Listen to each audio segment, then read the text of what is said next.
নমস্কার বন্ধুরা, আজকে আমি বানাচ্ছি মাশরুম।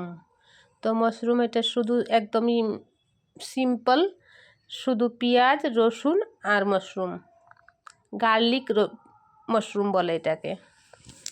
তো তাওয়ার মধ্যে একটু আমি বাটার দিয়ে দিলাম, বাটারের মধ্যে পেঁয়াজ কেটে রেখেছিলাম, পেঁয়াজটা দিয়ে দিলাম। আর মাশরুমটা আমি ভালো করে ধুয়ে কেটে রেখেছি পাশে। বড় মাশরুম হলে 4 টুকরা আর ছোট মাশরুম হলে 2 টুকরা করেছি। তো খেতে অনেক টেস্ট হয়েছে, মশলা কিছুই দিইনি এতে, একটু নুন দিয়ে দিলাম এর মধ্যে। তো জলও দিব না, ঢেকে দিলাম গ্যাসটা কম করে, জল একা একাই বেরোবে মাশরুম থেকে। তো রসুনটা আমি দিইনি এখনও, রসুনটা পরে দিব। এখন দিলাম রসুনটা, এটা গার্লিক মাশরুম বলে বলে এই রসুনটা পরে দিতে হয়।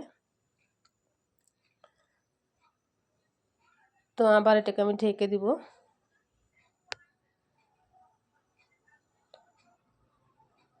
ওই যে একা একাই জল বেরিয়ে গেছে আর মাশরুমটাও গলেই গেছে।